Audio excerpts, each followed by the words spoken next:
11 जनवरी 1966 की देर रात प्रधानमंत्री लाल बहादुर शास्त्री का ताशकंद में निधन हो गया। एक तरफ उनका शव भारत लाने की तैयारी चल रही थी, तो दूसरी तरफ भारत में कांग्रेस के अंदर प्रधानमंत्री की कुर्सी की रेस एक बार फिर शुरू हो चुकी थी।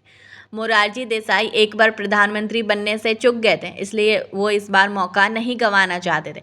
मोरारजी के रास्ते में कांग्रेस सिंडिकेट खड़ा था। इसमें के कामराज, नीलम संजीव रेड्डी, एस.के. पाटिल, हितेंद्र के देसाई, वीरेंद्र पटेल, अतुल्य घोष, सत्येंद्र नारायण सिंह, अशोक मेहता, त्रिभुवन नारायण सिंह जैसे नेता थे।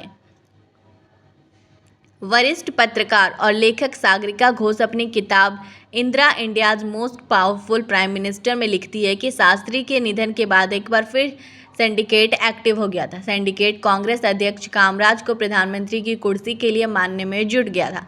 कामराज ये बात जानते थे कि उस समय देश एक गैर हिंदी भाषा साउथ इंडियन को पीएम स्वीकार नहीं करेगा। इस कारण उन्होंने सिंडिकेट से कहा कि मुझे रहने ही दे, ना ठीक से हिंदी जानता हूँ ना अंग्रेजी, फिर कैसे पीएम बन सकता हूँ। कामराज की बात से सहमत हो गया सिंडिकेट, लेकिन वो मोरारजी देसाई को पीएम की कुर्सी से दूर रखना चाहता था। उनका मानना था कि मोरारजी पीएम बन गए तो किसी की नहीं सुनेंगे। ये वो समय था जब इंदिरा गांधी सूचना प्रसारण मंत्री थी। संसद में किसी भी प्रश्न का उत्तर देने में उनके हाथ पैर कांपते थे। लोग उन्हें गूंगी गुड़िया कहने लगे थे। ये गूंगी गुड़िया सिंडिकेट के लिए परफेक्ट चॉइस थी। नेहरू की बेटी होने के कारण उन्हें कोई खारिज नहीं कर सकता था। सिंडिकेट उनके मार्फत सरकार में मनमानी कर सकता था। 1967 के आम चुनाव में 13 महीने बाकी थे। इंदिरा राष्ट्रीय चेहरा थी, उनके चेहरे पर आसानी से वोट भी मांगे जा सकते। सागरिका लिखती है कि एक बार मोरारजी देसाई सार्वजनिक तौर पर बोल चुके थे कि वे ही पीएम होंगे, लेकिन इंदिरा ने इस बात को जाहिर नहीं होने दिया था। इंदिरा ने सही समय का इंतजार किया। उन्होंने बस इतना कहा कि वो नहीं करेगी जो कामराज चाहते हैं। जब मोरारजी को लगा कि दूसरी बार भी पीएम पद उनके हाथ से चला जाएगा, तो उन्होंने कामराज से कहा कि पीएम कौन होगा इसका फैसला चुनाव से होना चाहिए। 19 जनवरी 1966 को इंदिरा और मोरारजी के बीच चुनाव हुआ। इंदिरा को 355 और मोरारजी को 169 वोट मिले। इस तरह से वो पीएम चुनी गई। 24 जनवरी 1966 को शपथ ग्रहण के साथ वो देश की पहली महिला प्रधानमंत्री बनी। इसके बाद 1967, 1971 और 1980 के चुनावों में जीतकर फिर प्रधानमंत्री की कुर्सी पर बैठी रही। 1965 के बाद 1966 में भी पर्याप्त बारिश न होने से सूखा पड़ा था। 1965 की जंग के बाद अमेरिका ने भारत और पाकिस्तान दोनों को ही मदद देना बंद कर दिया था। देश को मदद की जरूरत थी। इस कारण इंदिरा गांधी पहली बार प्रधानमंत्री के तौर पर विदेश दौरे पर अमेरिका गई।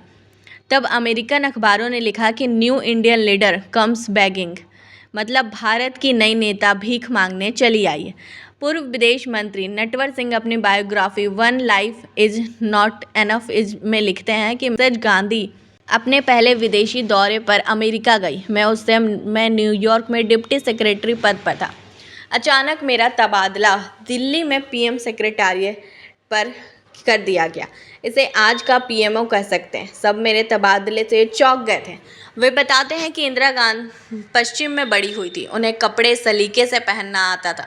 अमेरिका दौरे में वे साड़ी के साथ हिल्स पहनती थी। उन्होंने अपने आप को बेहद फैशनेबल पेश किया था, ताकि अमेरिकी राष्ट्रपति लिंडन जॉनसन को ये ना लगे कि किसी कमतर महिला से रूबरू हो रहे हैं। 1967 के लोकसभा चुनाव 15 से 21 फरवरी को होने थे। इंदिरा गांधी जोरदार चुनाव प्रचार कर रही थी। 8 फरवरी को इंदिरा भुवनेश्वर में एक रैली को संबोधित कर रही थी। इंदिरा गांधी की बुआ कृष्णा हठी सिंह अपनी किताब इंदु से प्रधानमंत्री में लिखती है कि उड़ीसा में स्वतंत्र दल वालों का दखल ज़्यादा था। उन्हें पूरा भरोसा था कि वे बहुमत से जीतेंगे। इंदिरा के भाषण से वे नाराज थे। कुछ लोगों ने सभा में हंगामा शुरू कर दिया।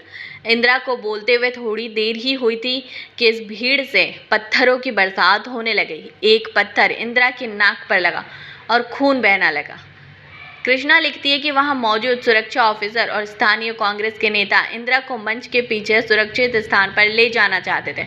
इंदिरा ने किसी की नहीं सुनी, वह मंच पर डटी रही। उनकी नाक से खून बह रहा था। नाक पर रुमाल लगाकर उपद्रवियों को लगभग ललकारते हुए इंदिरा ने कहा, यह मेरा नहीं, देश का अपमान है, क्योंकि मैं प्रधानमंत्री होने के नाते देश का प्रतिनिधित्व करती हूँ। नटवर सिंह आगे one life is not enough में लिखते हैं कि इंदिरा जी की नाक से लगातार खून बह रहा था, लेकिन अफसोस इस बात का था कि किसी को भी उनका ब्लड ग्रुप तक नहीं पता था। कृष्णा हट्टी सिंह लिखते हैं, इसके बाद इंदिरा कलकत्ता में भी टूटी नाक को लेकर ही एक सभा को संबोधित करने गई थी। दिल्ली जाकर उसने जांच कराई तो पता चला कि उनकी नाक टूट गई है।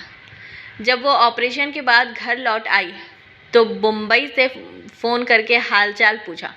इंदिरा ने मजाकिया अंदाज में बताया कि बुआ, मैंने होश आते ही डॉक्टर से पूछा कि आपने प्लास्टिक सर्जरी करके मेरी नाक को सुंदर तो बना दिया ना।